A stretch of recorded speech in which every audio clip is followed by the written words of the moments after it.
Hello అండి. అందరూ ఎలా ఉన్నారు? మేమైతే బాగున్నాం. మీరు కూడా బాగుండాలని కోరుకుంటున్నాను. ముందుగా ఈ సంవత్సరం డీఎస్సీ రాస్తున్న వాళ్ళందరూ ఆల్ ది బెస్ట్ అండి. ఇక్కడ టాపిక్ ఏంటంటే మనకి ప్రణాళిక రచన అది తెలుగు మెథడాలజీకి సంబంధించి బిట్స్ మనం చెప్పడం జరుగుతుంది. చాలా ఇంపార్టెంట్ బిట్స్ అనేవి డైలీ మనం మన ఛానల్‌లో చెప్పడం జరుగుతుందండి. ప్రెజెంట్ మెథడాలజీ అవుతుంది. అది కూడా సెవెంత్ లెసన్ అనేది మనకి చెప్పడం జరుగుతుంది. లాస్ట్ వీడియో సెవెంత్ లెసన్‌కి సంబంధించి లాస్ట్ వీడియో. దీనికి సంబంధించి ఈ లెసన్‌కి సంబంధించి ఒక 4 వీడియోస్ ముందు చేస్తాను. ఒకసారి చెక్ చేయండి మన ఛానల్‌లో. అలాగే మనకి first lesson, second, third, fourth, fifth, sixth lessons అనేవి మనం కంప్లీట్ చేసాము. బిట్స్ చాలా ఎక్కువ వచ్చాయి. ఒకసారి చూడండి మన ఛానల్‌లో. సెవెంత్ లెసన్ కూడా కంప్లీట్ అయిపోద్ది ఈ వీడియోతో. నేను చెప్పిన వీడియోకి ఈరోజు కంటిన్యూస్‌ను. అలాగే మన ఛానల్‌లో తెలుగు కంటెంట్ కూడా కంప్లీట్ అయిందండి. థర్డ్ క్లాస్ నుంచి కూడా చెప్పడం జరిగింది. థర్డ్ క్లాస్ నుంచి ఎయిత్ క్లాస్ వరకు మనకి కంటెంట్ అనేది తెలుగు కంటెంట్ మాత్రం కంప్లీట్ చేసాము. ఒకసారి చెక్ చేయండి. మన ఛానల్‌లో ఒక ప్లే లిస్ట్ కూడా ఉందండి. GDS channel. డీఎస్సీ బిట్స్ అని ఒక డీఎస్సీకి సంబంధించి ఒక ప్లే లిస్ట్ ఉంటుంది. ఒకసారి చెక్ చేయండి. జీడీఎస్ ఛానల్, డీఎస్సీ బిట్స్ అని ఒక ప్లే లిస్ట్ ఉంటుంది. ఒకసారి చెక్ చేయండి మన ఛానల్‌లో. చాలా ఇంపార్టెంట్ బిట్స్ అనేవి మనకి రావడం జరుగుతుంది. ఒకసారి చెక్ చేసుకోండి. ఈరోజు వీడియో కూడా చాలా ఇంపార్టెంట్. నిన్న వీడియో మీరు చూస్తేనే మనకి ఈరోజు అర్థమవుతుందండి ఈరోజు వీడియో. ఎందుకంటే నిన్న వీడియో కంటిన్యూషన్ అనేది చెప్పడం జరుగుతుంది. ఈ వీడియో మాత్రం స్కిప్ చేయకుండా మొత్తం చూడండి. లైక్ చేయండి. చాలామంది సబ్స్క్రైబ్ చేయట్లేదు. సబ్స్క్రైబ్ చేసుకోండి. మీకు వెంటనే నోటిఫికేషన్ రావడం జరుగుతుంది. అలాగే కొన్ని వీడియోస్ నేను డిస్క్రిప్షన్‌లో పెడతాను. ఒకసారి చెక్ చేసుకోండి. స్కిప్ చేయొద్దు వీడియో మాత్రం. చాలా ఇంపార్టెంట్ బిట్స్ మన ఛానల్‌లో పెడుతున్నాము. సబ్స్క్రైబ్ చేసుకుంటే మీకు నోటిఫికేషన్ అనేది రావడం జరుగుతుందండి వెంటనే. అందువల్ల మీరు సబ్స్క్రైబ్ చేసుకోండి. చాలా ఇంపార్టెంట్ బిట్స్ అనేవి చెప్పడం జరుగుతుంది. వీడియో మాత్రం స్కిప్ చేయొద్దు. అది కూడా నిన్న వీడియో చూస్తేనే ఈరోజు మీకు అర్థమవుతుంది. ఓకే అండి. నిన్న వీడియోకి కంటిన్యూస్‌ను. ఇప్పుడు మనకు చూడండి లెసన్ పేరు ప్రణాళిక రచన. లాస్ట్ వీడియో అండి. రేపు మనం ఎయిత్ లెసన్ అనేది మనం స్టార్ట్ చేస్తాము. ఈరోజు సెవెంత్ లెసన్ కంప్లీట్ అయిపోతుంది. ఇక్కడ చూడండి. నిరంతర సమగ్ర మూల్యాంకనం అనేది 2 విధాలుగా విభజిస్తారు. ఒకటి నిర్మాణాత్మక లేదా రూపక మూల్యాంకనం. రెండోది సంగ్రహణాత్మక మూల్యాంకనం. నిరంతర మూల్యాంకనం రెండు విధాలుగా ఉంటుందండి. ఒకటి నిర్మాణాత్మక మూల్యాంకనం. రెండోది సంగ్రహణాత్మక మూల్యాంకనం. పిల్లలు ఎలా నేర్చుకుంటున్నారు? ఏమి నేర్చుకుంటున్నారు? ఎక్కడ వెనకబడుతున్నారు? దీన్ని ఎలా సరిదిద్దాలి? అనే అంశాలను బోధనలో భాగంగా ఎప్పటికప్పుడు అంచనా వేస్తూ, అవసరమైన చర్యలను చేపట్టి, ప్రగతిని సాధించడానికి తోడ్పడేది మనకి నిర్మాణాత్మక మూల్యాంకనం కింద వస్తుంది. అలాగే విద్యార్థుల స్థాయిని అంచనా వేయడానికి పరిమితం కాకుండా, తదుపరి అభివృద్ధికి లేదా ప్రగతికి తోడ్పడేదే నిర్మాణాత్మక మూల్యాంకనం. ఇది నిర్మాణాత్మక మూల్యాంకనం కింద వస్తుందండి. విద్యార్థుల స్థాయిని అంచనా వేయడానికి పరిమితం కాకుండా తదుపరి అభివృద్ధికి లేదా ప్రగతికి తోడ్పడేది మనకి నిర్మాణాత్మక మూల్యాంకనం అవుతుంది. నిర్మాణాత్మక మూల్యాంకనంలో 2 ఉపకరణాలు అయితే లేదా సాధనాలనేవి ఉంటాయి. నిర్మాణాత్మక మూల్యాంకనంలో 2 ఉపకరణాలు ఉంటాయి. ఒకటి చూడండి పిల్లల భాగస్వామ్యం, పిల్లలు రాసిన అంశాలు, తర్వాత లఘు పరీక్షలు లేదా ప్రాజెక్ట్ పనులు ఇవన్నీ కూడా నిర్మాణాత్మక మూల్యాంకనంలోనే ఉంటాయన్నమాట. పిల్లల భాగస్వామ్యం ఉంటుంది. పిల్లలు రాసిన అంశాలు ఉంటాయి. ఆ తర్వాత లఘు పరీక్షలు ఉంటాయి. నెక్స్ట్ ప్రాజెక్ట్ పనులు ఇవన్నీ కూడా నిర్మాణాత్మక మూల్యాంకనం కింద వస్తాయి. ఇది కూడా మన మార్క్స్ అనేవి మామూలు రిటన్ టెస్ట్ ఉంటుంది. తర్వాత వీటికి పిల్లల భాగస్వామ్యం, పిల్లలు రాసిన అంశాలు అంటే మనం లెసన్ చెప్పేటప్పుడు పిల్లలు ఎలా పార్టిసిపేట్ చేస్తున్నారు దానికి మార్క్స్ ఉంటాయి. పిల్లలు రాసిన అంశాలు పిల్లలు మనం వర్క్ ఇచ్చేటప్పుడు ఎలా రాస్తున్నారు అవన్నీ కూడా దానికి సంబంధించి మార్క్స్ ఉంటాయి. అలాగే ప్రాజెక్ట్ పనులు మనం ఏదైనా ప్రాజెక్ట్ ఇస్తే వాళ్ళు ఎలా కంప్లీట్ చేసుకున్నారు దానికి కూడా మనకు మార్కులు అనేవి లఘు పరీక్షలు అంటే మన టెస్ట్ ద్వారా కొన్ని మార్క్స్ అనేవి కూడా మనం ఇవ్వడం జరుగుతుంది అనమాట. ఇవన్నిట్లో కలిపి మనకి మార్క్స్ అనేవి నిర్మాణాత్మక మూల్యాంకనంలో ఉంటాయి. నిర్మాణాత్మక మూల్యాంకనం ఒక విద్యా సంవత్సరంలో 4 సార్లు నిర్వహించాలి. అంటే నిర్మాణాత్మక మూల్యాంకనం మీకు ఆటోమేటిక్గా అర్థమవుతుంటుంది. FA1, FA2 చూడండి FA1, FA2, FA3, FA4 అలాగనమాట. ఆ విధంగా మనకి వస్తాయి. FA1, FA2, FA3, FA4 ఈ విధంగా మన నిర్మాణాత్మక మూల్యాంకనం ఒక విద్యా సంవత్సరం 4 సార్లు మన పిల్లలకనేది పడుతుంది. అది ఏ నెల జూలైలో 1, ఆగస్టులో 1, నవంబర్లో 1, ఫిబ్రవరిలో 1 ఈ విధంగా మనము నిర్మాణాత్మక మూల్యాంకనం ఫార్మేటివ్ 1, ఫార్మేటివ్ 2, ఫార్మేటివ్ 3, ఫార్మేటివ్ 4 ఈ విధంగా మనం నిర్మాణాత్మక మూల్యాంకనాన్ని 4 సార్లు మనం విద్యా సంవత్సరంలో పెట్టడం జరుగుతుంది. జూలై, ఆగస్టు, నవంబరు, ఫిబ్రవరిలో. అలాగే పిల్లల భాగస్వామి ప్రతిస్పందనకి మనం 10 మార్కులు ఇస్తాము. దీన్ని ఉపాధ్యాయుడి పాఠ్య ప్రణాళిక, తోటి పిల్లల ప్రతిస్పందనల ఆధారంగా మనమే ఏస్తాము. వాళ్ళు రాసినందుకు వేరేగా మార్కులు ఉంటాయండి. అలాగే మనకి పిల్లల భాగస్వామి కింద ఏమొస్తుందంటే 10 మార్కులు ఇస్తాం వాటిలకి. దీన్ని మనకి ఇప్పుడు ప్రెజెంట్ అయితే 5 మార్క్స్‌కి మొన్న అప్పుడు 10 ఉండేవి. ఇప్పుడు మనకి 5 మార్క్స్‌కి ఇచ్చేసాడండి. అన్నీ కూడా ఇప్పుడు పిల్లల పిల్లల భాగస్వామ్యం, పిల్లలు రాసిన అంశాలు, ప్రాజెక్ట్ పనులు అన్నిటికి కూడా 5 మార్క్స్. అప్పుడైతే 10 మార్క్స్ ఉండేవి. ఇప్పుడు మనకి ప్రెజెంటు ఒక ఆహ్, 2 ఎగ్జామ్స్ దగ్గర నుంచి మనకేమవుతున్నాయంటే మనకి 5 మార్క్స్‌కి ఇవ్వడం జరిగింది. దీన్ని మన ఉపాధ్యాయుడు మాత్రమే ప్రతిస్పందనల ఆధారంగా మన మార్క్స్ అనేవి వేయాలనమాట. అలా పిల్లలు రాసిన అంశాలు ఇది కూడా మనకిప్పుడు అప్పుడు 10 గాని ఈ ఇయర్ మాత్రం 5 మార్క్స్ కుదించడం జరిగింది. మనకి ఈ లఘు పరీక్ష మాత్రం 35 మార్క్స్ అనేవి మనకి కేటాయించడం జరిగిందండి. అప్పుడైతే 25కి ఉండేవి. సారీ 20 మార్క్స్‌కి ఉండేవప్పుడు. అంటే ఇవి 20 లఘు పరీక్ష 20 ప్రాజెక్ట్ 10 ఇది పిల్లలు రాసిన అంశాలకు 10 పిల్లల భాగస్వామ్యం 10 మొత్తం 50 మార్క్స్‌కనమాట. అలాగుండేవి. ఇప్పుడు ఏం చేశారంటే లఘు పరీక్షకే మనకి 35 ఇచ్చేసి మిగతా వాటిలకి 5 ఇది 10 ఉండేది 5 అయిపోయింది. ఇలా 10 ఉండేవన్నీ 5 చేసేసారనమాట. దీనికి నోట్ బుక్‌లు, తర్వాత నియోజనాలు అంటే అసైన్‌మెంట్‌లు, పోర్ట్‌ఫోలియోలు, పాఠ్య పుస్తకాల ఆధారంగా చేసుకొని మన మార్క్స్ అనేవి ఈ 5 మార్క్స్ అనేవి మనం ఇవ్వడం జరుగుతుంది. దీనికి పిల్లలు రాసిన అంశాలకి, పిల్లల భాగస్వామికి 5 మార్క్స్, పిల్లలు రాసిన అంశాలకు 5 మార్క్స్ మనం ఇవ్వడం జరుగుతుంది. ఇక్కడ చూడండి. అయితే అలాగే ప్రాజెక్ట్ పనులు దీనికి కూడా 5 మార్క్సేనండి. 10 కాదు గానీ, ఇయర్ నుంచి అయితే మనకి 10 మార్క్స్ కాకుండా 5 మార్క్స్‌కి ఇవ్వడం జరుగుతుంది. పిల్లలు చేసిన ప్రాజెక్ట్ పని నివేదికన ఆధారంగా మనం 5 మార్క్స్ అనేవి 5 మార్క్స్‌కి వాళ్ళు బాగా చేస్తే 5 మార్క్స్ లేదా 3, 2 అలా మనం ఇవ్వడం అనేది జరుగుతుంది. వాళ్ళ పిల్లల అబ్జర్వేషన్ బట్టి మనవి ఈ 30 మార్క్స్ అనేవి 30 కాదు ఒకప్పుడు 30 ఉండేయండి. ఇప్పుడు మనకి 15 మాత్రమే ఉన్నాయన్నమాట. ఈ ఇయర్ నుంచి ఈ 2024, 25 విద్యా సంవత్సరంకి సంబంధించి మనకి 15 మార్క్స్‌కే ఉన్నాయన్నమాట. ఏంటి పిల్లల భాగస్వామి ప్రతిస్పందనకు 5 మార్క్సు, అలాగే పిల్లలు రాసిన అంశాలకు 5 మార్క్సు, ప్రాజెక్ట్ పనులకి 5 మార్క్స్. మొత్తం 15 మార్క్స్ మన చేతుల్లో ఉంటాయి. పిల్లల బిహేవియర్ అన్ని బట్టి మన మార్క్స్ అనేవి 15 మార్క్స్ మనం వెయ్యాలి. 35 మార్క్స్ మాత్రం వాళ్ళ పిల్లలు తెచ్చుకోవాలండి. అలాగే లఘు పరీక్షకు స్లిప్ టెస్ట్‌లని 20 మార్కులు. అప్పుడు 20 ఉండేయండి. ఇప్పుడు 35కి చేయడం జరిగింది. పిల్లలు రాసిన జవాబు పత్రాలు, జవాబులు రాసిన నోట్ బుక్కులు ప్రామాణికంగా మనం తీసుకోవాలనమాట. పిల్లలు రాసిన ఎగ్జామ్ బట్టి మనము 35 మార్క్స్ అనేవి మనము వేయడం జరుగుతుంది. 20 కాదండి 35. మనం ఖచ్చితంగా దీనికి సంబంధించి బిట్స్ అనేవి ఇస్తారండి ఈ సంవత్సరం. ఎందుకంటే మార్క్స్ అనేవి కుదించడం జరిగింది కదా! అందువల్ల మనకి ఖచ్చితంగా బిట్స్ అనేవి ఉంటాయి. లఘు పరీక్ష లేదా స్లిప్ టెస్ట్‌కి కలిపి ఎన్ని మార్క్స్ అంటే చాలామంది 20 మార్క్స్ అనేస్తారు. కానీ ఇప్పుడు 35 అండి. 35 ఒకసారి చెక్ చేసుకోండి. లఘు పరీక్ష నిర్వహించడానికి నిర్దిష్ట సమయం కానీ, ముందస్తు ప్రణాళిక కానీ, పిల్లలకు ముందే చెప్పాల్సిన అవసరం కానీ లేదు. ఈ లఘు పరీక్ష పెట్టేటప్పుడు పిల్లలకి మనం ముందు చెప్పడం గానీ, ప్రణాళిక చేయడం గానీ, ఇలాంటివి మనం చెప్పవలసిన అవసరం లేదు. లఘు పరీక్షను అప్పటికప్పుడు పిల్లల స్థాయిని అంచనా వేయడానికి నిర్వహించొచ్చనమాట. లఘు పరీక్షను నికస అని కూడా అంటాము. లఘు పరీక్షను ఏమంటామండి? నికస అంటాము.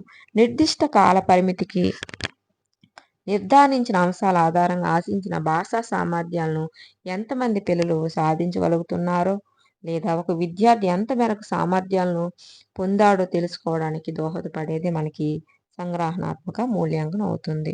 నిర్దిష్ట కాల పరిమితికి నిర్ధారించిన అంశాల ఆధారంగా ఆశించిన భాషా సామర్థ్యాలను ఎంతమంది పిల్లలు సాధించగలుగుతున్నారు లేదా ఒక విద్యార్థి ఎంత మేరకు సామర్థ్యాలను పొందాడు తెలుసుకోవడానికి దోహదపడేది మనకి సంగ్రహణాత్మక మూల్యాంకనం. ఇప్పుడు వరకు మనం నిర్మాణాత్మక మూల్యాంకనం గురించి తెలుసుకున్నాము. అందులో ఉపకరణాలన్నీ కూడా మనం తెలుసుకున్నాము. ఇప్పుడు మన సంగ్రహణాత్మక ఎస్ఏ సమ్మేటివ్ ఎగ్జామ్స్ అనమాట. సమ్మేటివ్ అసెస్మెంట్ అనమాట. ఇది ఎఫ్ఏలు అనేవి మనకి 4 సార్లు సంవత్సరానికి మరొకసారి చూడండి. నిర్మాణాత్మక మూల్యాంకనం అనేది 4 సార్లు పెడతామండి అవి. అందులో పిల్లల భాగస్వామికి 5 అలాగే మనకి స్లిప్ టెస్ట్‌లకి 35 ప్రాజెక్టులకి 5 తర్వాత ఏమో పిల్లల యొక్క సంగ్ దేనికది నోట్‌బుక్స్ ఆటిలకి మనం 5 మొత్తం 50 మార్క్స్‌కి. అలాగే ఇప్పుడు సంగ్రహణాత్మక మూల్యాంకనం గురించి మనం ఇప్పుడు తెలుసుకుంటాము. SA1 అంటే సమ్మేటివ్ అసెస్మెంట్ అనమాట. సంగ్రహణాత్మక మూల్యాంకనం సాధారణంగా రాత పరీక్షల ద్వారా, మౌఖిక పరీక్షల ద్వారా నిర్వహిస్తారనమాట. సంగ్రహణాత్మక మూల్యాంకనం మనకి సాధారణంగా రాత పరీక్షలు ద్వారా గానీ, మౌఖిక పరీక్షల ద్వారా నిర్వహిస్తారు. సంగ్రహణాత్మక మూల్యాంకనాన్ని సంవత్సరంలో 2 సార్లు నిర్వహిస్తారు. మొదటిది నవంబరు, రెండోది డిసెంబరు. నవంబరు లేదా డిసెంబరు లేదా రెండవది మార్చి లేదా ఏప్రిల్‌లో నిర్వహిస్తారు. అప్పుడు మనకి ఏటుండేదంటే సంగ్రహణాత్మక మూల్యాంకనం అనేది 3 సార్లు పెట్టేవాళ్ళండి. 3 సార్లు మనకి దసరాకు ముందు ఒకసారి, సంక్రాంతికి ఒకసారి, సమ్మర్ హాలిడేస్‌కి ఒకసారి అలా మనకు పెట్టడం జరిగేది. సంగ్రహణాత్మక మూల్యాంకనం. ఇప్పుడు మాత్రం 2 సార్లు పెడతారు సంవత్సరానికి. అది ఎప్పుడు నవంబరు లేదా డిసెంబర్‌లో కానీ, రెండోది ఏంటంటే మార్చి లేదా ఏప్రిల్‌లో గాని నిర్వహిస్తారనమాట. సంగ్రహణాత్మక మూల్యాంకనం మనకి ఇప్పుడు ప్రెజెంట్ అయితే 2 సార్లే అవుతుంది. ప్రతి పాఠం చివరి అభ్యాసాలను ఇవి చెయ్యండి పేరుతో పేరుతో పొందుపరుస్తారనమాట. సంగ్రహణాత్మక మూల్యాంకనంలో ఆయా భాషా సామర్థ్యాలను మూల్యాంకనం చేయాలనమాట. జాతీయ విద్యా ప్రణాళిక 2005లో అమలు చేయబడి ఉంది. చూడండి. ఉచిత నిర్బంధ నిర్బంధ ఉచిత ప్రణాళిక చట్టం ఏంటి 2009. కానీ జాతీయ విద్యా ప్రణాళిక 2005. ఒకసారి చెక్ చేసుకోండి. భారతదేశంలో విద్యా హక్కు చట్టం 2009లో అమలు చేయబడింది. మన దేశంలో విద్యా హక్కు చట్టం అనేది 2009లో అమలు చేయబడింది. జాతీయ విద్యా ప్రణాళిక 2005. నెక్స్ట్ మన రాష్ట్రంలో విద్యా హక్కు చట్టం 2010 ఏప్రిల్ నెలలో అమలు వచ్చింది. మన దేశంలో అయితే 2009లో మనకి అమలుపరిచారు. కానీ మన రాష్ట్రంలో వచ్చింది మాత్రం 2010లో. తరగతి గదిలో పిల్లలు ఆయా విషయాలను ఎంతవరకు నేర్చుకున్నారో తెలిపేది అభ్యాసం యొక్క మూల్యాంకనం అవుతుంది. పిల్లలు మన లెసన్ చెప్పేటప్పుడు పిల్లలు ఎంతవరకు నేర్చుకున్నారని మనం ప్రశ్నిస్తాం. దాన్నే మనం మూల్యాంకనం అంటాము. విద్యార్థులు వివిధ అభ్యసన కృత్యాల్లో పాల్గొంటూ వివిధ భావనలను, వ్యవహార రూపాలను, ప్రక్రియ నైపుణ్యాలు పొందుతారు. ఇలా పిల్లలు పొందిన జ్ఞానాన్ని కొంతకాలం తర్వాత పరీక్షించడమే అభ్యాసం యొక్క మూల్యాంకనం అనేది అవుతుంది. నెక్స్ట్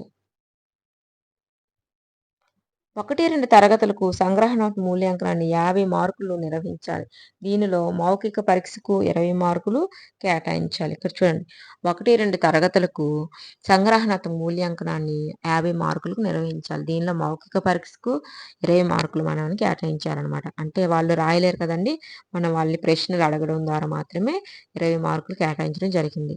అలాగే వినడం, మాట్లాడడం, ధారాళంగా చదవడం, అర్థం చేసుకొని చెప్పడం, సృజనాత్మకత లాంటి సామర్థ్యాలను మౌఖికంగా నిర్వహించాలన్నమాట. వినడం, మాట్లాడడం, ధారాళంగా చదవడం, అర్థం చేసుకొని చెప్పడం, సృజనాత్మకత లాంటి సామర్థ్యాలను మౌఖికంగా నిర్వహించాలి. సంగ్రహణాత్మక మూల్యాంకనంలో రాత పరీక్షకు 30 మార్కులు కేటాయించాలన్నమాట. సంగ్రహణాత్మక మూల్యాంకనంలో రాత పరీక్షకు ఎన్ని మార్కులు కేటాయించాలండి? 30 మార్కులు కేటాయించాలి. దీనిలో 10 మార్కులు చదవడానికి, 20 మార్కులు రాయడానికి కేటాయించాలి. ఇక్కడ చూడండి. సంగ్రహణాత్మక మూల్యాంకనంలో రాత పరీక్షకి అయితే 30 మార్కులు కేటాయించాలి. దీనిలో 10 మార్కులు చదవడానికి, 20 మార్కులు రాయడానికి మనం కేటాయించాలి. పిల్లలు ప్రగతి నమోదు కోసం పాఠశాలలో సీసీ రిజిస్టర్‌ని ఏర్పాటు చేసుకోవాలి. మన పాఠశాలలో మార్క్స్ ఎంటర్ చేయడానికి సీసీ రిజిస్టర్ అనేది ఒకటి పెట్టుకోవాలి. పిల్లల నిర్మాణాత్మక, సంగ్రహణాత్మక మూల్యాంకనంలో సాధించిన ప్రతి వివరాలను వాళ్ళ ప్రగతి పత్రాల్లో అంటే ప్రోగ్రెస్ కార్డులు నమోదు చేస్తూ ఉండాలి. సీసీ రిజిస్టర్‌లో కూడా మనం అవి ప్రతిసారి మనం నింపుతూ ఉండాలి. అలాగే మనకు దీనికి సంబంధించి గ్రేడింగ్ కూడా ఎలా ఉంటుందో చూడండి. మనం ఇప్పుడు కింద నుంచి పైకెళ్దాము. కింద నుంచి పైకెళ్దాం. ఇక్కడ చూడండి మనకి ఇక్కడ 40 మార్క్స్ ఇవి. 40 కన్నా తక్కువ మార్క్స్ వస్తే మనకి సి గ్రేడ్ అవుతుందండి. అంటే 21, 30 ఇలాగ 40 కన్నా తక్కువ వస్తే మనకి 40 మార్కులు వచ్చినా సరే 40 కింద మార్క్స్ వస్తే మనకి సి గ్రేడ్ ఎయ్యాలి. అలాగే 41కి 50కి మధ్యలో ఉంటే బి గ్రేడ్ ఎయ్యాలి. 51కి 70కి మధ్యలో ఉంటే బి ప్లస్ వెయ్యాలి. 71కి 90 మధ్యలో ఉంటే ఏ గ్రేడ్ ఎయ్యాలి. 91 దాటితే 91 నుంచి 100 వరకు వస్తే మనకి ఏ ప్లస్ వెయ్యాలి. ఒకసారి చూడండి. 0 నుంచి 40 మార్క్స్ వస్తే మనకి సి గ్రేడ్ కింద వస్తుంది. 41 నుంచి 50 మధ్య వస్తే మనకి బి గ్రేడ్ వస్తుంది. 51 నుంచి 70 మార్క్స్ వస్తే మనకి బి ప్లస్ వస్తుంది. 71 నుంచి 90 మార్క్స్ వస్తే ఏ గ్రేడ్ వస్తుంది. 91 నుంచి 100 వస్తే ఏ ప్లస్ అనేది మనకి రావడం జరుగుతుంది. చూడండి. సంగ్రహణాత్మక మూల్యాంకనం 1, 2 తరగతులకు మౌఖిక పరీక్షకు కేటాయించిన మార్కులు 20 మార్కులు. వినడం, మాట్లాడడానికి 5 మార్కులు. తెలిసిన కథ చెప్పడానికి 5 మార్కులు. చదవడానికి 5 మార్కులు. సృజనాత్మకంగా చెబితే 5 మార్కులు. ఇలా మొత్తం మనకి 20 మార్కులుగా వర్గీకరించడం జరిగింది. ఇక్కడ చూడండి. వినడానికి, మాట్లాడడానికి అయితే 5 మార్కులు. తెలిసిన కథ చెప్పడానికైతే 5 మార్కులు. చదవడానికైతే 5 మార్కులు. సృజనాత్మకంగా చెప్పడానికి 5 మార్కులు. ఇలా మొత్తం మనకి 20 మార్కులు అనేవి వర్గీకరణ జరిగింది 1, 2 తరగతులకు. అలాగే దీనికి సంబంధించి బిట్స్ అనేవి మనకి ఇచ్చారండి. బిట్స్ కూడా మనం ఒకసారి చదువుకుందాం. బిట్స్ కూడా ఏ విధంగా అడుగుతారనేది మనం బిట్స్ కూడా తెలుసుకుంటే మనకి గుర్తుంటాయండి. ఇక్కడ చూడండి ఫస్ట్‌ది. పిల్లలు వీడియో గాని నచ్చితే లైక్ చేయండి, షేర్ చేయండి, సబ్స్క్రైబ్ చేయండి ఫ్రెండ్స్. వీడియో మాత్రం స్కిప్ చేయకుండా చూడండి. లైక్ చేయండి. ఓకే అండి. ఫస్ట్ చూడండి. పిల్లల మనస్సు ఏమీ రాయబడని నల్ల బల్ల వంటిదని ఎవరన్నారు? పిల్లల మనస్సు ఏమీ రాయబడని నల్ల బల్ల వంటిదని ఎవరన్నారు అడుగుతున్నా. ఫస్ట్ చూడండి. అరిస్టాటిల్, రెండోది ప్లేటో, 3 సోక్రటీస్, 4 రూసో. నలుగురిలో ఎవరన్నారని అడుగుతున్నారండి. పిల్లలు మనస్సు ఎలాంటిదంటే ఏమీ రాయబడని నల్ల బల్ల లాంటిదని ఎవరన్నారంటే మనకి ఇక్కడ ఆప్షన్ 1 అండి. అరిస్టాటిల్. ఎవరన్నారండి? అరిస్టాటిల్ గారు ఈ మాట అనేది అనడం జరిగింది. బోధనలో పాఠ్య పుస్తకం ఏంటి? ఒక వనరా, ఒక వస్తువా, ఒక ప్రాజెక్టా, ఒక బహుమత? బోధనలో టెక్స్ట్ బుక్ అనేది మనకి ఏ విధంగా ఉంటుందంటే మనకి ఇక్కడ ఆప్షన్ 1 అండి. ఒక వనరు.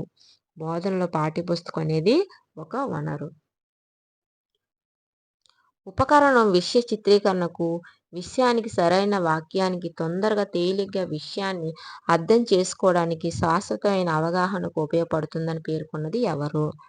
ఉపకరణం విషయ చిత్రీకరణకు, విషయానికి సరైన వాక్యానికి, తొందరగా తేలిగ్గా విషయాన్ని అర్థం చేసుకోవడానికి, శాశ్వతమైన అవగాహనకు ఉపయోగపడుతుందని పేర్కొన్నది ఎవరని అడుగుతున్నారు. ఫస్ట్ చూడండి రూసో, రెండోది జాన్ డుయీ, మూడోది హుమయూన్ కబీర్, 4 కార్ల్ రోజర్స్. ఇది ఎవరన్నారని అడుగుతున్నారు. మనకి ఇక్కడ ఆప్షన్ 3 అండి. హుమయూన్ కబీర్. ఉపకరణ విషయ చిత్రీకరణకు, విషయానికి సరైన వాక్యానికి, తొందరగా తేలిగ్గా విషయాన్ని అర్థం చేసుకోవడానికి, శాశ్వతమైన అవగాహనకు ఉపయోగపడుతుందని పేర్కొన్నది ఎవరంటే హుమయూన్ కబీర్. నెక్స్ట్. క్రింది వాటిలో వ్యక్తిగత బోధనోపకరణం కానిది ఏది? కింది వాటిలో వ్యక్తిగత బోధనోపకరణం కానిది ఏటని అడుగుతున్నారు. ఫస్ట్ చూడండి పత్రికలు, 2 కరపత్రాలు, 3 గోడ పత్రిక, 4 ఎల్‌సిడి ప్రాజెక్టర్.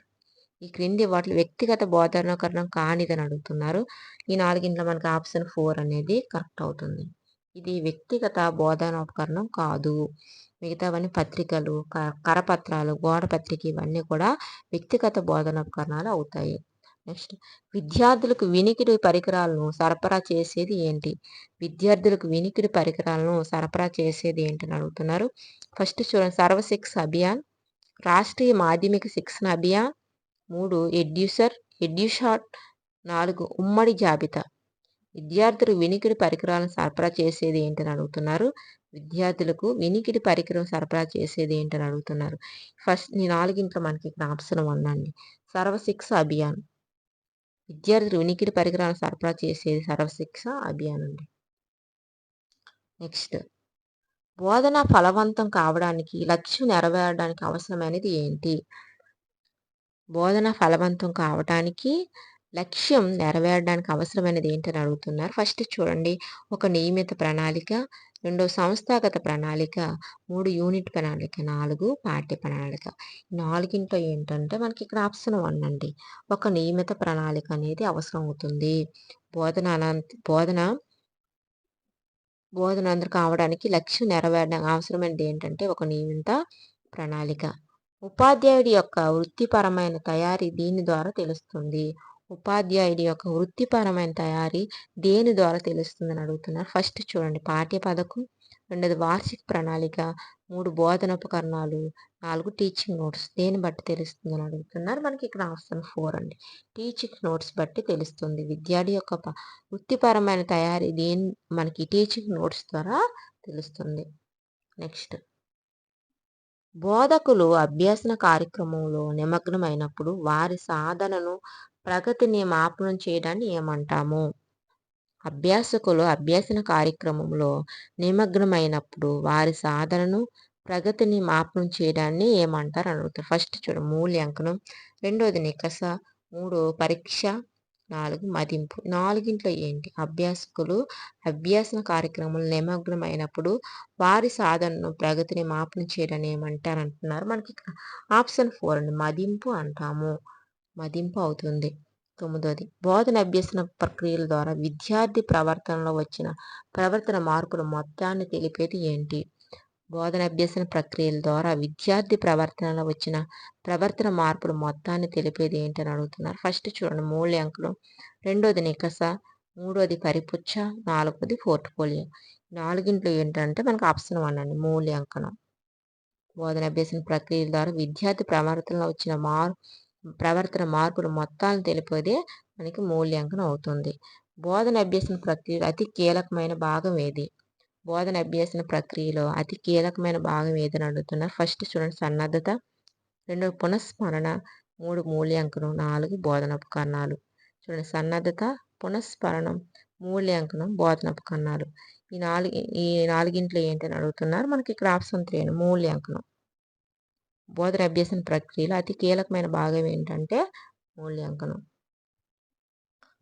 అలాగే నిర్బంధ ఉచిత విద్యా హక్కు చట్టం మన రాష్ట్రంలో ఎప్పటి నుంచి అమల్లోకి వచ్చింది? నిర్బంధ ఉచిత విద్యా హక్కు చట్టం మన రాష్ట్రంలో ఎప్పుడు అమల్లోకి వచ్చిందని అడుగుతున్నారు. చూడండి ఫస్ట్ ఏప్రిల్ 2010, మార్చి 2010, జూన్ 2010, ఆగస్టు 2010. నాలుగింట్లో ఏంటంటే మనకు ఆప్షన్ 1 అండి, ఏప్రిల్ 2010 నుంచి నిర్బంధ ఉచిత విద్యా హక్కు చట్టం మన రాష్ట్రంలో అమల్లోకి వచ్చింది ఏప్రిల్ 2010 నుంచి.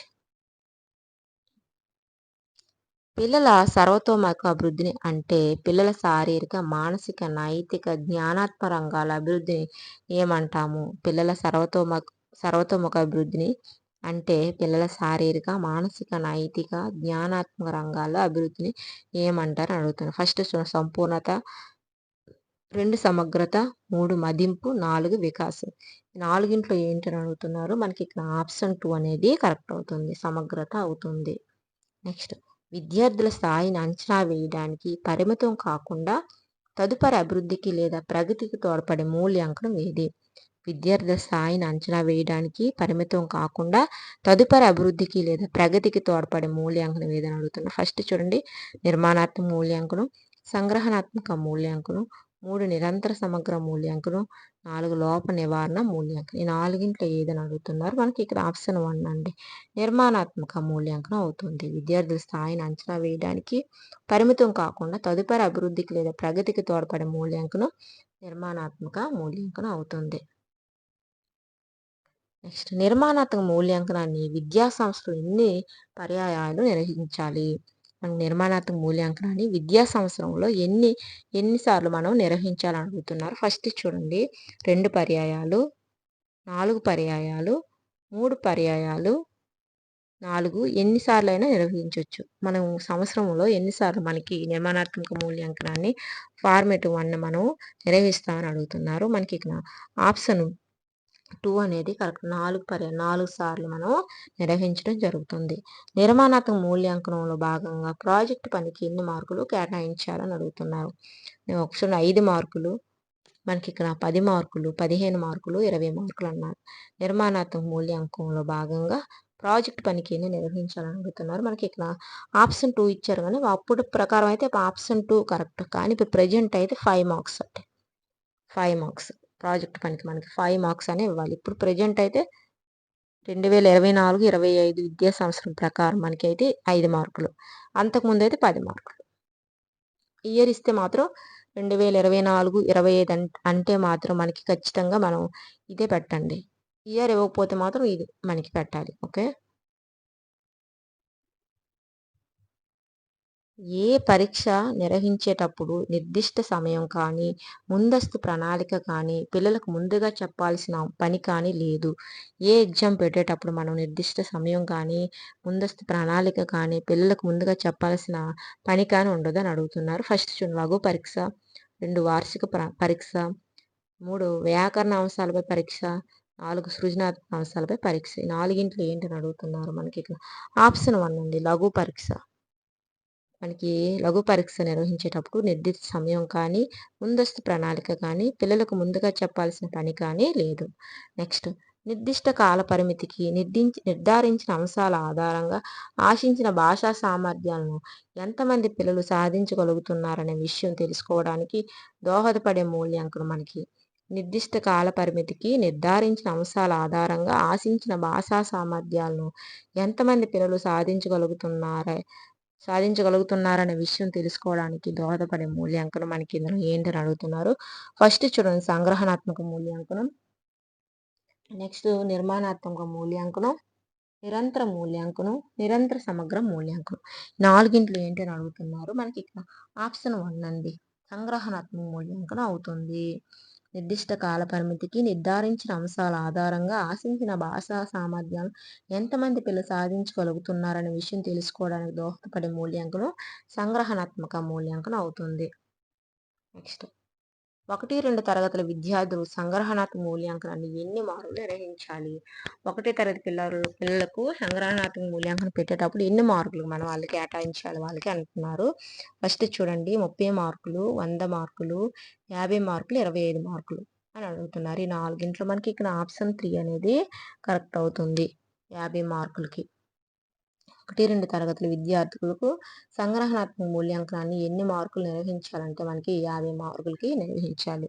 ఒక విద్యార్థి 71 నుంచి 90 మార్కులు మధ్య వస్తే అతనికి వచ్చే గ్రేడ్ ఏంటి అని అడుగుతున్నారు.